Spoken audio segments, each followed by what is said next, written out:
हिंदी में यूपीएससी की तैयारी से संबंधित प्रोग्राम्स को देखने के लिए सब्सक्राइब करें स्टडी IQ-IAS हिंदी।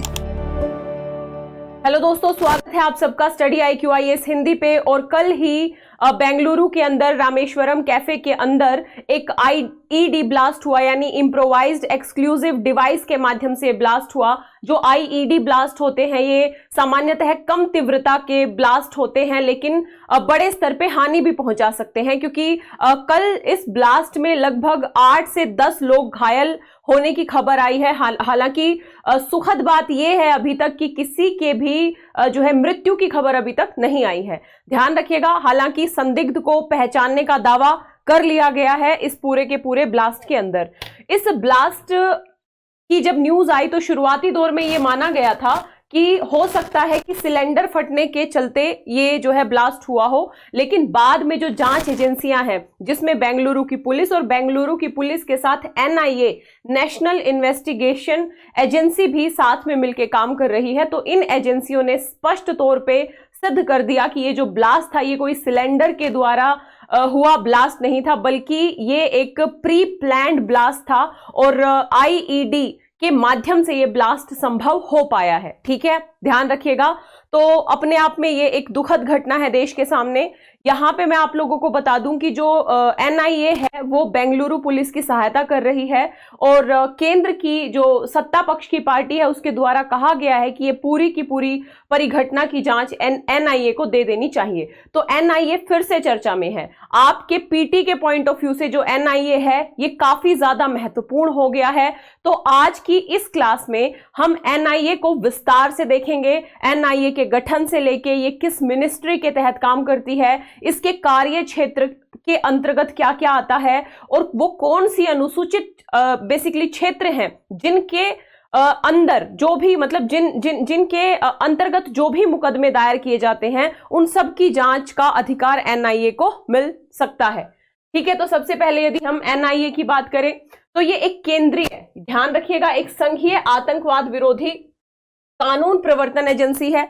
ये स्पेशली आतंकवादी जो गतिविधियां हैं उनकी निगरानी करने के लिए, अगर कोई आतंकवादी गतिविधि सबसे पहली बात तो प्रिवेंशन यानी उनको रोकने का काम करेगी, लेकिन फिर भी दुर्भाग्य से यदि कोई घटना होती है तो उसकी जांच है ना, और उसके सभी पहलुओं के ऊपर निगरानी जांच वगैरह करने का अधिकार NIA को ही होता है, यानी एक केंद्रीय आतंकवाद विरोधी कानून प्रवर्तन एजेंसी है। यदि हम इसके गठन की बात करें तो आप सबको पता होगा 26/11/2008 मुंबई के ऊपर एक टेरर अटैक होता है और वो टेरर अटैक अपने आप में भारत की जो अन्य इन्वेस्टिगेटिंग एजेंसीज हैं उनकी विफलता था, है ना। तभी इस बात की आवश्यकता महसूस हुई कि सेंट्रल लेवल पे एक ऐसी एजेंसी होनी चाहिए जो डेडिकेटेड तरीके से टेररिज्म से रिलेटेड इश्यूज को देखने के लिए गठित की जाए। और इसी मुंबई अटैक 2008 के बाद ही बेसिकली 2008 में अधिनियम लाया गया और फाइनली ये अधिनियम दोनों सदनों से पारित हुआ। राष्ट्रपति उस समय प्रतिभा पाटिल जी हुआ करती थी, उन्होंने हस्ताक्षर किए और फाइनली 2009 से ये जो NIA है इसने काम करना शुरू कर दिया था। ठीक है, अगला मुद्दा यानी इसका गठन कब हुआ तो 2008 के अधिनियम के तहत इसका गठन हुआ है और 2009 से इसने काम करना शुरू कर दिया। यदि हम मंत्रालय देखें कि NIA किस मंत्रालय के तहत काम करता है तो ध्यान रखिएगा NIA गृह मंत्रालय के तहत काम करता है। अच्छा, यहां से ना PT में बड़े इंटरेस्टिंग फैक्ट पूछे जा सकते हैं। तो इसके गठन से संबंधित दे देगा, NIA एक संवैधानिक संस्था है ना। तो ध्यान रखिएगा संवैधानिक नहीं है क्योंकि एक अधिनियम के तहत इसका गठन किया गया है, तो ये एक वैधानिक संस्था है। उसके बाद हो सकता है आपको कंफ्यूज करने के लिए दे दे कि NIA रक्षा मंत्रालय के अंतर्गत काम करता है ना। तो ध्यान रखिएगा NIA गृह मंत्रालय के अंतर्गत काम करता है।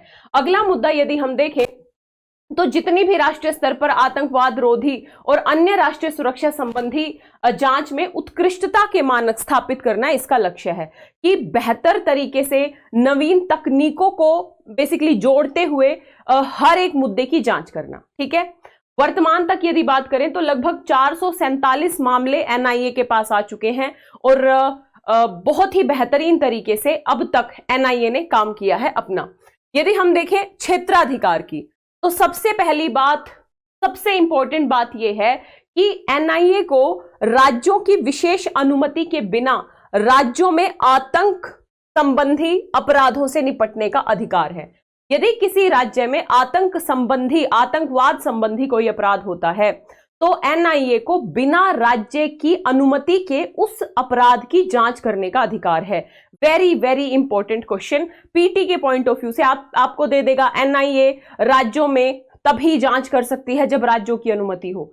ध्यान रखिएगा, राज्यों की विशेष अनुमति की जरूरत नहीं होती है और इस आधार पे आलोचना भी की गई थी जब एनआईए का गठन हुआ था। तो ठीक है, ध्यान रखिएगा। अगला मुद्दा हमें ध्यान रखना है कि यहां पे बहुत इंपॉर्टेंट है कि मान लीजिए एक तो कोई राज्य में कोई आतंकवाद से संबंधित घटना हुई तो एनआईए बिना राज्य की अनुमति के जो है जांच कर सकती है। दूसरा, राज्य भी एनआईए को अपील कर सकते हैं कि भाई हमारे राज्य के इस मुद्दे की जांच आप कर लें, लेकिन राज्य सभी मामलों की जांच करने के लिए एनआईए को आमंत्रित नहीं कर सकता है। और एनआईए से यदि ये अपील की जाती है तो गृह मंत्री हरी झंडी देगा, तब जाके एनआईए राज्य के अनुरोध पे जांच कर सकता है, लेकिन सभी मामलों की नहीं, अपितु इसकी एक सूची दी गई है। मान लीजिए जैसे हमारे संविधान में अनुसूचियां हैं, इसी तरीके से एनआईए की भी एक अनुसूची है कि यदि इन अधिनियमों से रिलेटेड कोई अपराध हुआ है तो ही एनआईए जांच कर सकता है। यानी यदि किसी राज्य में ये जो लिस्ट में अधिनियम दिए गए हैं, यदि इन एक्ट्स के जरिए के आधार पे कोई अपराध हुआ है तो ही राज्य एनआईए को जांच के लिए बुला सकते हैं और गृह मंत्रालय अनुमति दे सकता है। ठीक है, तो एक बार ये लिस्ट देखना जरूरी है। सबसे पहले विस्फोटक पदार्थ अधिनियम है, इसके तहत यदि कोई अपराध हुआ है। परमाणु ऊर्जा अधिनियम के तहत कोई अपराध हुआ है। यूआपा, यूएपीए भी बोलते हैं इसे, इसके तहत कोई अपराध हुआ है। अपहरण विरोधी कोई अपराध है। नागरिक उड्डयन सुरक्षा अधिनियम के विरुद्ध गैर कानूनी कृत्य हुए हैं। यदि सार्क कन्वेंशन, आतंकवाद के दमन से संबंधित कोई कन्वेंशन है। महाद्वीपीय शैल अधिनियम से रिलेटेड कोई इस तरीके का कोई गैर कानूनी कृत्य है। सामूहिक विनाश के हथियार और उनकी वितरण प्रणाली से संबंधित कोई मुद्दा है।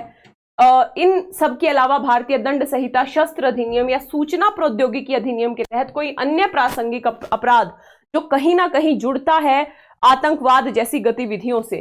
और 2020 में इसमें स्वापक औषधि और मन प्रभावी पदार्थ अधिनियम, यानी जो बेसिकली ड्रग्स को कंट्रोल करने वाला एक्ट है, उसको भी यहाँ पे जोड़ दिया गया है।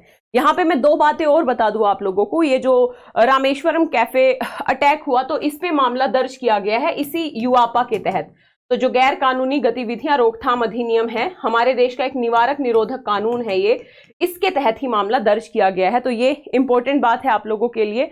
और इसके साथ ही मुझे आप लोगों को ये बताना है कि ये 2019 का संशोधन हम जिक्र करेंगे ना, तो मैं अभी बताऊंगी आप लोगों को। ठीक है, ध्यान रखना। तो इतनी बात समझ में आई, यानी राज्य भी क्या कर सकते हैं, कोई राज्य केंद्र सरकार से किसी मामले की जांच एनआईए को सौंपने का अनुरोध कर सकती है। यानी केंद्र सरकार से अनुरोध करेगी, तो अगर वो इस अनुसूची से रिलेटेड मामला है तो केंद्र सरकार एनआईए को किसी राज्य के विषय की जांच करने की भी अनुमति दे सकती है। ध्यान रखिएगा। यानी कि दूसरा मुद्दा यह है कि केंद्र सरकार एनआईए को देश भर में कहीं भी किसी भी अनुसूचित अपराध की जांच अपने हाथ में लेने का अधिकार दे सकती है। यह सेंट्रल गवर्नमेंट की पावर है कि वो एनआईए को देश के किसी भी हिस्से में यदि इन अनुसूचियों से रिलेटेड कोई भी अपराध हुआ है तो किसी भी मामले की जांच केंद्र सरकार एनआईए को दे सकती है। तो एनआईए अपने आप में एक बहुत पावरफुल एजेंसी है। ठीक है, यदि हम अगला मुद्दे की बात करें, यहां पे ध्यान रखिएगा, इसका हेड ऑफिस कहां है? इसका हेड ऑफिस है नई दिल्ली में, लेकिन नई दिल्ली के अलावा इसकी 12 के आसपास रीजनल शाखाएं हैं। यदि आप रीजनल शाखाओं की बात करें तो जैसे हैदराबाद है, गुवाहाटी, कोच्चि, लखनऊ, मुंबई, कलकत्ता, रायपुर, जम्मू, चंडीगढ़, रांची, चेन्नई, इम्फाल, ये हालिया में स्थापित हुई है। तो ध्यान रखिएगा, लगभग 12 इसकी शाखा कार्यालय हैं, लेकिन हेड ऑफिस इसका दिल्ली है। यहां पे हम एक बार 2019 की बात कर लेते हैं। 2019 में एनआईए संशोधन अधिनियम आया और इस संशोधन अधिनियम के द्वारा यह प्रयास किया गया कि एनआईए को और ज्यादा पावरफुल कैसे बनाएं, और ज्यादा शक्तियां कैसे दे। तो शक्ति देने के 3 आधार थे। एक आधार तो यह दे दिया गया कि एनआईए अब देश के भीतर ही जांच नहीं कर पाएगा, बल्कि एनआईए को देश के बाहर यदि आतंकवाद संबंधी कोई गतिविधि होती है भारतीयों के खिलाफ, तो ऐसी गतिविधियों की जांच करने का अधिकार भी एनआईए को होगा। पहला प्रोविजन ये किया गया, यानी एनआईए को और ज्यादा विस्तारित किया गया, उसके क्षेत्राधिकार को बढ़ाया गया कि केवल अब भारत के अंदर तक जांच का अधिकार सीमित नहीं है, बल्कि भारत के बाहर भी केंद्र सरकार एनआईए को जांच का अधिकार दे सकती है। यानी एनआईए के पास मूल रूप से भारत के भीतर अपराधों की जांच करने की शक्ति थी पहले 2008 के अधिनियम के तहत, लेकिन 2019 के तहत अब जो भारत के बाहर किए गए अपराधों की जांच करने की अनुमति भी उसको मिल गई। यानी जब तक कि यह अंतर्राष्ट्रीय संधियों और शामिल देशों के कानूनों का पालन करना है। कहने का मतलब यह है कि यदि कोई संबंधित देश का कानून है कि किसी दूसरे देश की शाखा यहां पे आके जांच कर सकती है, हम उसी देश में जांच कर पाएंगे, है ना। तो ऐसे देशों में एनआईए को अब अधिकार मिल गया है जांच करने का। ठीक है, ध्यान रखिएगा। यानी इसके अलावा और क्या किया गया, तो जो एनआईए की सूची हमने देखी ना, जो अनुसूची हमने देखी कि किन किन अधिनियमों के तहत या किन किन मामलों की जांच एनआईए कर सकता है, उस सूची को थोड़ा और विस्तारित कर दिया गया था। पहले मूल रूप से ये परमाणु ऊर्जा अधिनियम, युआपा और अपहरण विरोधी अधिनियम जैसे अधिनियम शामिल थे। हालांकि हम विस्तार से इन अधिनियमों को देख चुके हैं कि किस किस अधिनियम की जांच करने का अधिकार एनआईए को था, लेकिन साथ ही जोड़ दिया गया मानव तस्करी, नकली मुद्रा और बैंक नोट और प्रतिबंधित हथियार। यानी मानव तस्करी को, मुद्रा जो तस्करी होती है और जो प्रतिबंधित हथियारों की तस्करी होती है, इससे जुड़े हुए अपराधों को भी अब एनआईए की जांच में शामिल कर दिया गया है। आप इंटरनल सिक्योरिटी में पढ़ते भी होंगे कि असंगठित अपराध कहीं ना कहीं जो नेशनल सिक्योरिटी है, वो किस तरीके से नेशनल सिक्योरिटी को, भारत की संप्रभुता को, भारत की अखंडता को प्रभावित करते हैं। ध्यान रखना, तो मानव तस्करी, नकली मुद्रा, प्रतिबंधित अधिकार, ये डायरेक्ट तो नहीं दिखते, बट ये इनडायरेक्ट, या हम ये कहें कि एक तरीके से बिल्कुल सतही तौर पे जुड़े हुए होते हैं आतंकवादी गतिविधियों से। क्योंकि जो नकली मुद्रा वगैरह की तस्करी है, उससे जो भी प्रॉफिट होता है, या ड्रग्स तस्करी है, इसमें हम बोल सकते हैं ड्रग्स की जो तस्करी है, मानव तस्करी है, प्रतिबंधित हथियारों की तस्करी है, इससे जुड़ा हुआ पैसा कहीं ना कहीं टेररिज्म के फंडिंग के तौर पे ही काम आता है। तो ये विस्तार कर दिया गया था। इसके साथ ही 2019 में एक विस्तार और किया गया था कि जो डिस्ट्रिक्ट लेवल पे सत्र न्यायालय होते हैं, सत्र न्यायालयों को बेसिकली एनआईए की जांच से रिलेटेड जो मुद्दे हैं, उनके लिए विशेष न्यायालय के तौर पे गठित किया जा सकता है। विशेष न्यायालय के तौर पे गठित किया जा सकता है। यानी भाई अगर कोई ऐसा मामला है सामान्य कोर्ट में, क्योंकि बहुत समय लगता है, तो ऐसे में विशेष न्यायालयों की जरूरत होगी एनआईए को तीव्र कार्यवाही करने के लिए। तो ये पावर दी गई कि जो सत्र न्यायालय हैं, उनको एनआईए से संबंधित जो मामले हैं, उनके लिए विशेष कोर्ट के तौर पे तब्दील किया जा सकता है। तो 2019 में ये विशिष्ट तौर पे, इसके अलावा साइबर आतंकवाद को जोड़ा गया, विस्फोटक पदार्थ अधिनियम का अपराध भी जोड़ा गया। हालांकि हम ये लिस्ट ऑलरेडी पढ़ चुके हैं, यानी जो मैंने अभी आप लोगों को ये वाली लिस्ट बताई है ना, इसमें सारे अप टू डेट मामले हैं, मतलब जो 2019 में भी जोड़े गए। जैसे विस्फोटक पदार्थ अधिनियम 1908 इसमें ऑलरेडी शामिल है, साइबर क्राइम इसमें आप जोड़ सकते हैं, ठीक है। फिर मदिरा, ये क्या नाम है, जो नकली नोट है या प्रतिबंधित हथियारों की तस्करी वगैरह है, ये सारी चीज में, सारी जो मुद्दे हैं इस लिस्ट में, इस अनुसूची में ऑलरेडी शामिल हैं। तो यहां तक आते आते आपको समझ में आया होगा कि आतंकवाद से संबंधित एक बहुत ही पावरफुल एजेंसी है। भाई इतनी पावरफुल, जैसे भारत में कोई एकात्मक शासन व्यवस्था तो है नहीं, संघात्मक शासन व्यवस्था है, लेकिन हमने राष्ट्र की संप्रभुता, राष्ट्र की सुरक्षा और राष्ट्र की अखंडता के लिए एक एजेंसी को इतना ज्यादा पावरफुल बनाया है कि बिना राज्यों की सहमति के आतंकवाद से संबंधित विषयों की जांच करने का अधिकार दिया। इस एजेंसी को ना केवल देश के भीतर, बल्कि ऐसे देश जहां के कानून बेसिकली अनुमति देते हैं, वहां पे भी जांच करने का अधिकार दिया है। और साथ ही हमने पूरी की पूरी एक लिस्ट बना दी है, इस अनुसूची के तहत जो भी मुद्दे आएंगे उनकी जांच एनआईए को दी जा सकती है ना। और और चौथा मुद्दा मैंने आप लोगों को ये बताया कि एनआईए जो राज्य सरकारें हैं वो केंद्र सरकार से बेसिकली अनुरोध कर सकती है किसी मामले को एनआईए को सौंपने के लिए, है ना, और केंद्र सरकार अनुमति दे सकती है। बकायदा वो मामला उस अनुसूची के अंतर्गत जो मामले दिए गए हैं उन्हीं में से एक होना चाहिए। यानी अब हम ओवरऑल इसके कार्य बता सकते हैं कि आतंकवाद और अन्य राष्ट्रीय सुरक्षा के मामले से संबंधित जो खुफिया जानकारी है उसको एकत्रित करना, उसका विश्लेषण करना, उसको प्रसारित करना, यानी ये प्रिवेंशन के तौर पे भी काम करती है। खुफिया जानकारी को एकत्रित करना है, उसका विश्लेषण करना है।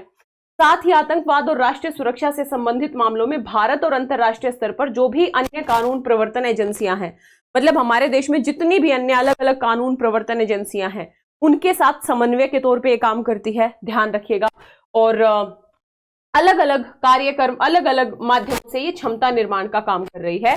यानी हम ओवरऑल कह सकते हैं कि ये बहुत ही पावरफुल एजेंसी है जिसके माध्यम से जो है आतंकवाद को कम करने या आतंकवादी जो गतिविधियां हैं उनके ऊपर नियंत्रण रखने, उसकी बेहतर तरीके से जांच करने, निगरानी रखने के लिए डेडिकेटेड तरीके से इस एजेंसी का गठन किया गया है। ठीक है, ध्यान रखिएगा। ये मैं आपको बता ही चुकी हूं कि इस अधिनियम की धारा 6 के तहत राज्य किसी भी मामले की जांच को एनआईए को सौंप सकते हैं केंद्र सरकार की सहमति से, अगर केंद्र सरकार अनुमति दे दे तो। ठीक है, तो इस तरीके से ये बहुत इंपॉर्टेंट है। जैसे आतंकवादी वित्त पोषण से संबंधित जो वामपंथी उग्रवाद से संबंधित जुड़े हुए मामले हैं, है ना, जो नक्सलवाद, वामपंथी उग्रवाद से संबंधित जुड़े हुए, वहां पे भी जो है बम्स का प्रयोग हो सकता है, वहां पे भी मतलब एक तरीके से उनसे संबंधित गतिविधियों की जांच की जो जिम्मेदारी है वो भी एनआईए को सौंपी जा सकती है। ठीक है, तो इस तरीके से ये मुद्दा बहुत इंपॉर्टेंट है। अच्छा, आप लोगों के लिए ना आईईडी भी बहुत इंपॉर्टेंट हो जाएगा। ठीक है, ये बहुत इंपॉर्टेंट है क्योंकि इसका यदि हम आईईडी का प्रयोग की बात करें तो ये बहुत सारे ऐसे हम बैक टू बैक हमले देख रहे हैं जहां पे इस तरीके के जो डिवाइसेस हैं इनका प्रयोग किया गया है। इम्प्रोवाइज जो एक्सप्लोजिव जो डिवाइसेस हैं इनका, ये थोड़ी सी कम तीव्रता वाले हथियार होते हैं, तो इनको थोड़ा आप डीप में देख लीजिएगा। बाकी एनआईए आप लोगों की परीक्षा की दृष्टि से इंपॉर्टेंट है। तो मैं 5 फैक्ट लास्ट में बता दूं। वैधानिक संगठन है, गृह मंत्रालय के अंतर्गत काम करती है, हेड ऑफिस है दिल्ली। इसके जो डीजी होते हैं, डायरेक्टर जनरल जो इसके होते हैं, वो एक आईपीएस अधिकारी होते हैं, सीनियर आईपीएस अधिकारी को इसका डीजी बनाया जाता है, ध्यान रखिएगा। दिल्ली में हेडक्वार्टर है और 12 के आसपास इसकी अन्य शाखाएं भी हैं। ठीक है, बाकी जो और पीटी के पॉइंट ऑफ व्यू से इंपॉर्टेंट 4 फैक्ट और हैं कि राज्यों की बिना सहमति के आतंकवाद से संबंधित घटनाओं की जांच कर सकती है। देश के भीतर ही नहीं, देश के बाहर भी इसको जांच करने का अधिकार है। इसके साथ ही एक अनुसूची है जिसके मामलों की जांच डायरेक्टली एनआईए को सौंपी जा सकती है। ठीक है, तो ये हो गया पूरा का पूरा मुद्दा। आशा करती हूं आपको पूरा मुद्दा समझ में आया होगा और इसकी इंपॉर्टेंस आपको समझनी चाहिए। एनआईए से कभी भी पीटी में क्वेश्चन बन सकता है। इसके साथ ही दोस्तों मैं आप लोगों को बताना चाहूंगी कि यदि आप 2025, 26 या 27 में अटेम्प्ट देना चाहते हैं और बेहतरीन बेसिकली एक प्लेटफॉर्म की खोज कर रहे हैं जहां पे आप अपनी समग्र प्रिपरेशन को बहुत बेहतर तरीके से कर सके, तो हमारा जो फाउंडेशन बैच है P2I बैच, जिसमें पीटी, मेंस, इंटरव्यू तीनों स्तर की प्रिपरेशन आपको कराई जाएगी। याद रखिएगा, इसमें आपका जीएस का पूरा पोर्शन, चाहे निबंध है, सीसेट है, करंट अफेयर्स है, सब कुछ इंक्लूड है।